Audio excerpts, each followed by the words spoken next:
Hello, everybody. Welcome, welcome, welcome. I am here today with Steve Gleason from Four Lanterns Winery on the west side of Paso. And we are going to be talking about winemaking styles, some cool wine, why he's doing it, all of that good stuff. But before we get into that, Steve, hi. And Hi, Lori. how can people find you? Well, if you are driving around in Paso, if you happen to be here now, you get on the 101 south from Paso Robles and take the exit for 46 West, like you're going to. I'm looking because I'm looking at the road right now. Yep, I do that all the time. Towards the Hearst Castle or Cambria, and you go 3.25 miles, and we'll be on your left. It's a little farmhouse with a barn and a terraced vineyard going up the steep hill behind us.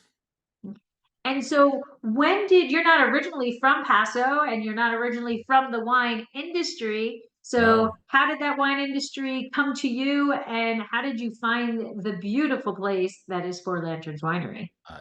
just incredibly fortunate, I think. So I'm not, well, you're from New Jersey, I'm from New York. So there you go. We have two East Coasters here talking. Um,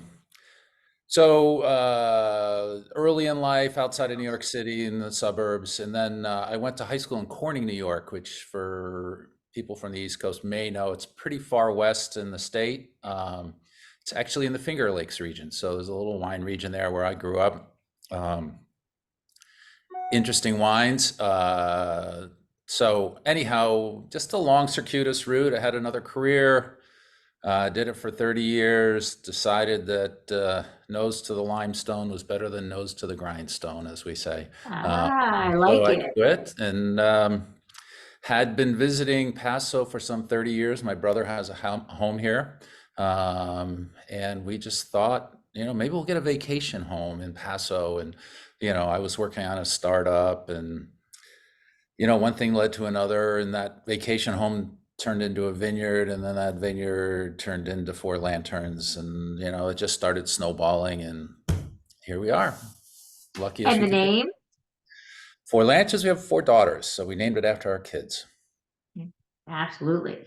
And so when you decided to start the winery, you went about it smart. You didn't come in and say, I know how to make everything wine, I know how to do this, I know how to Right. do that. So Yes. you had a winemaker that you worked with, but you are now your winemaker. And so tell us, how do you get to your philosophy? Because, like every student, no matter what whatever the studying, everybody takes a little bit from this mentor, a little bit from this mentor, and a little bit from themselves and creates their own new philosophy. So how did you come across your philosophy and what is that philosophy? Okay, so I'm not sure. I'm going to skip the word philosophy, Okay. but I know what your intent of the question is. So,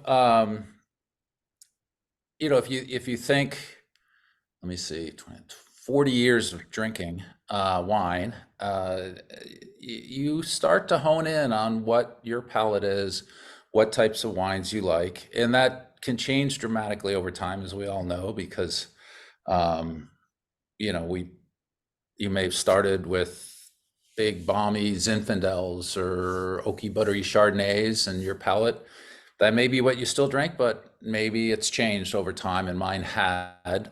So I had a really good idea of where I was going. Um, and it was a little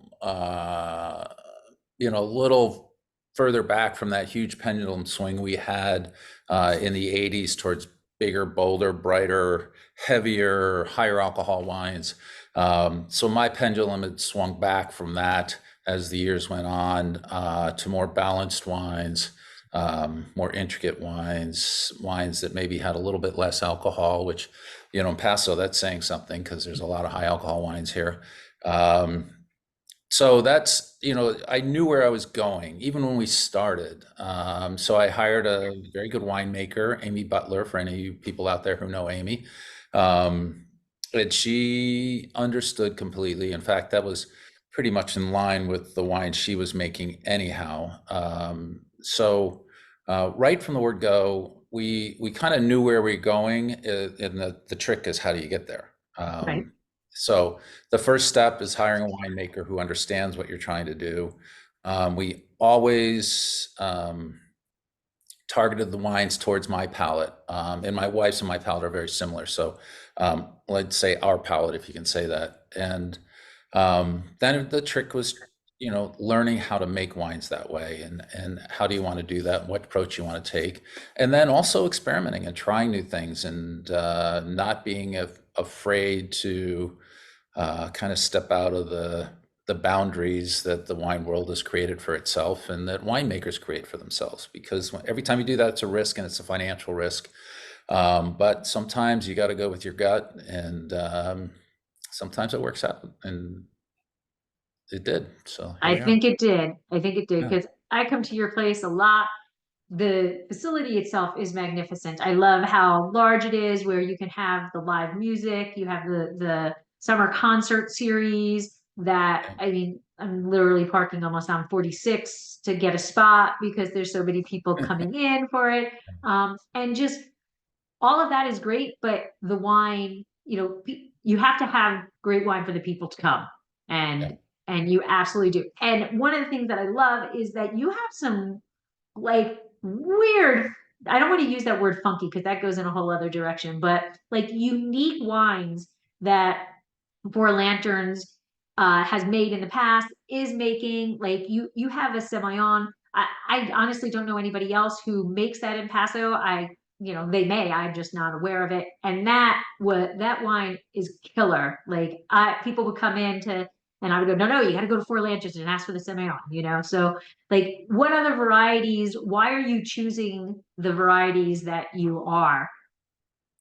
Yeah, sometimes you just get lucky. I mean, really, the Semillon, we have two small vineyards. One is here around our home. I'm calling, we're talking from my home. And the other one's at the winery. The home property has a Bordeaux vineyard predominantly. Now we've added some non-Bordeaux grapes. So when we first started, it was Cab, Merlot, Petit Verdot. So we really were going down the Bordeaux path, and I wanted to have a white wine. So Semillon, there you go. Okay. Literally, that's how we got there. It wasn't that I thought, geez, we're going to get all these great tropical notes from Semillon, and the Pyrenees are going to be limited, and blah blah blah blah. It was just the luck of the draw, and it's an interesting grape. It's a little challenging to grow, but I think that challenge actually makes it a better drinking wine. The canopy isn't as full and lush as beautiful as I would want it to be, Okay. but that decreases that effect of pyrazines on the wine, as you well know, because you're a big Cab Franc nut. Mhm. So that helps some of those, tropical fruit flavors that are kind of hidden in that wine to bubble up to the surface, if you will. They don't bubble, but you know what I mean. So we just lucked out. And since then, we've added Cab Franc. Both you and I are huge Cab Franc fans. Graciano, which has an Yeah. interesting history here in Paso. It really started as a mistake in Paso Robles. The several vineyards had ordered Monastrell from a nursery and thought we had Monastrell is Spanish Mourvèdre. So everybody thought they had Mourvèdre to go with their Grenache and Syrah. And we were all happily making GSMs. Well, it turns out the M was really a G. So they're GS, ESG. yeah, because it was Graciano. And it's a hauntingly beautiful grape. Just the flavors are amazing. And you get this like crushed white pepper on the finish. Just so much fun, so much fun. So what other kind of different grapes do we have? We planted Nebbiolo 2 years ago. So I'm pretty excited about that because we have it planted on 1,000-foot high limestone hill on the south side of the peak. So I think that when we start harvesting fruit from that is really going to be a lot of fun to work with and drink. So And and there's when you're picking what vines you're working with, Yes. right?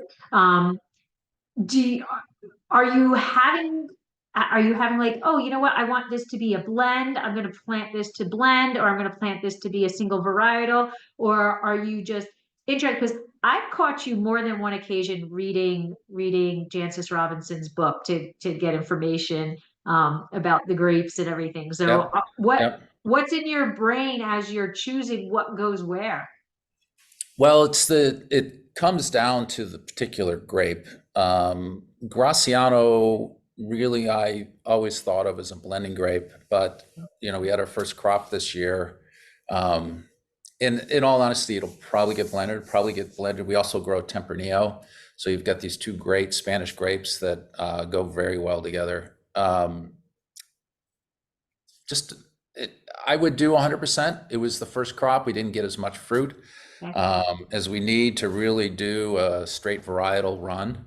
Um, but I have, started to play with, some of the blends, and the Tempranillo Graciano is really it's a beautiful thing. So it's probably going to be more of a blending grape, although as the crop, the vines get more mature, we get bigger crop loads. Maybe I'll start doing 100% Graciano. It just kind of depends on how it is, how Okay. it tastes, how it blends, and how it doesn't blend. Um, Tempranillo is another, a great. It makes a great 100% wine, but it's also fantastic in blends. It brings it kind of gives a lift to the blend. It gives a little more cherry red flavor, and helps actually lean out some of the heaviness of the bigger grapes that I might blend it with. So um, I don't know. I got kind of That's well, on that's the the fun. tangent I there. think that's the fun part, right? I mean, Yeah. when you're when you're doing a single varietal, it's okay, this is the grape and this is what we're gonna do, and we're gonna, maybe how we work with it in the winery or how we're harvesting it to give us that 100%. But when it comes to the blends, that's kind of like the more fun. You sit there like the mad scientist around the cake table, right? Yeah. And Yeah. you're like, does it go with this? Does it go with this? How much of this? How much of that? Yeah. Yeah, we have a whole process to that here. And the reason partly comes from my old profession, where the chief investment officer is always, he was always, you have to have a process, you have to have a process. And so I kind of feel that way about blending. And the reason is if you don't, people are drinking, even you're spitting, you're still getting alcohol on your palate, and it just goes off in a million different directions. So you need to have a process to narrow yourself down so you can get to a good solution. Otherwise, it's just randomness, and it's Mayhem. randomness with alcohol involved, which is just a bad idea.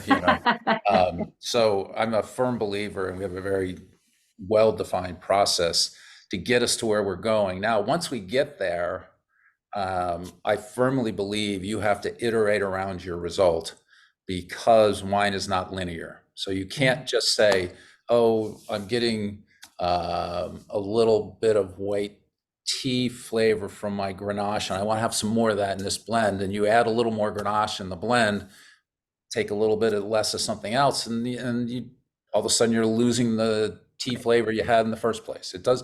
So when you get to your answer, you have to step back and then try different combinations that are close to those percents to really hone in on the best possible.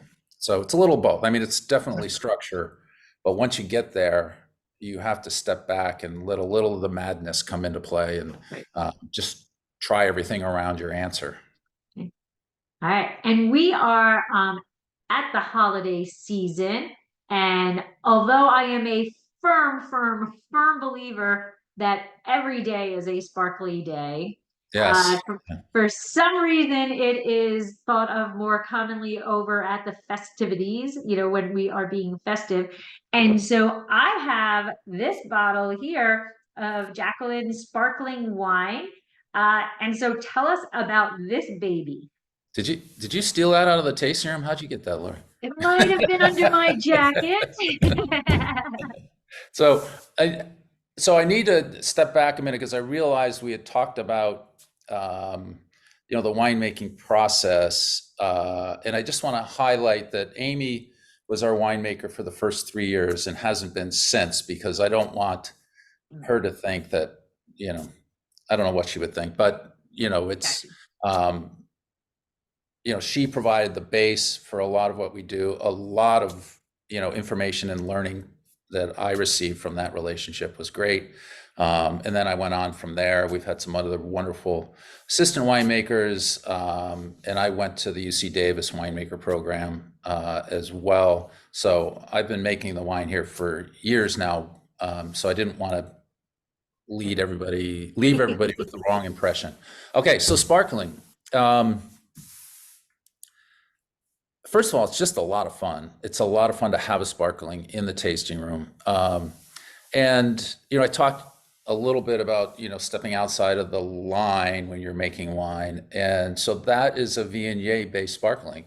Um, so your wine geek, probably almost everybody who's watching this is a wine geek, but it's pretty well known that the three main grapes in Champagne are Cab Franc. I mean, I sorry, wish.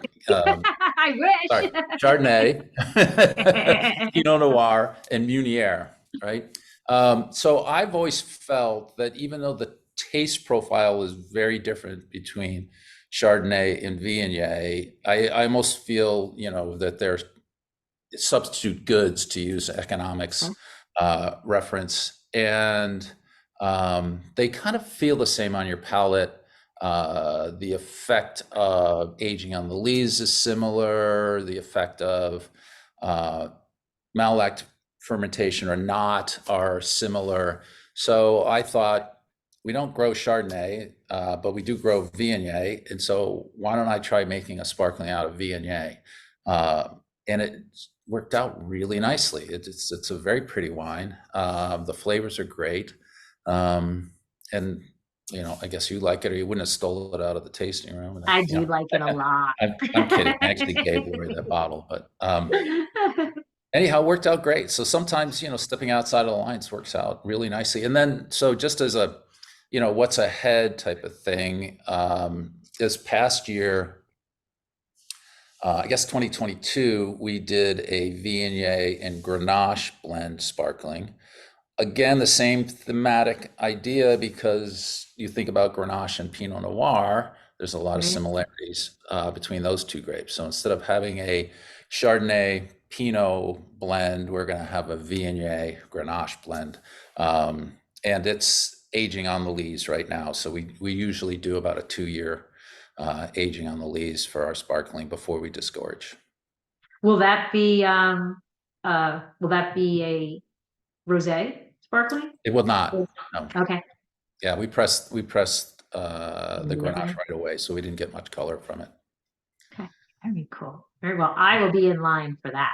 Yeah, yeah. Well, when we do the tasting, you can come over. We saber the bottles when there's still the lees in them, and that's All kind of fun. right. Well, I have a saber, right? Yeah, I have my official saber. Mike bought me an official saber, but I have been known to saber with some other things besides my saber. So there's not much left in the house that I haven't attempted to saber with. We've done staplers, we've done spoons. Yeah, every spatulas are good in a pinch. spatulas are good. Yeah, Yeah. So that's going to lead, you know what, we're going to end with this question because we are saber maniacs. So tell us about the process of making this. Can I saber this? What's the pressure in here? it's 6 to 7 atmospheres, so And definitely we can very. saber. Yeah, You yeah. can definitely Uh, saber. but you don't want all these people running around with knives and bottles. So there is a bit of technique, and I'm sure there's videos on it, but just be careful, because I know some people that have cut themselves pretty badly Yeah. doing this. I have this really cool, I have a saber that says United States Armed Services on it. It's a pretty cool one. Oh, very Yeah, cool. yeah, yeah. I love that saber. Some dear friends of ours gave it to us. Um, so anyhow, what was the question? Well, I was talking about how do you go about processing the Oh, sparkling? yeah, Is it done yeah. in the traditional method? It Um, is. It's done in the traditional method. Um, so we rely heavily on some help from our friends over at Rava, which is a champagne house here in Paso on the east side. So we make the still wine, and then we take it over to Rava, and they add a little bit of yeast and a little bit of unfermented wine, which is basically yeast and glucose, Mhm. because when the yeast eats the sugar, it creates the bubbles in the bottle. So the wine goes into the bottle, into the champagne bottle. They add the yeast and sugar, glucose or grape juice, really is what it is. And then they put a soda cap on it, like a little metal beer cap. And then you have a lot of choices at that point. So we choose, as I mentioned earlier, to age ours for 2 years on the lees, surly, as they say. So the lees is just that when that yeast is done consuming the glucose, it dies. And you get this, if you have your bottle on its side, you get a long white powdery looking thing. It looks like confectioner's sugar along the bottom of the bottle.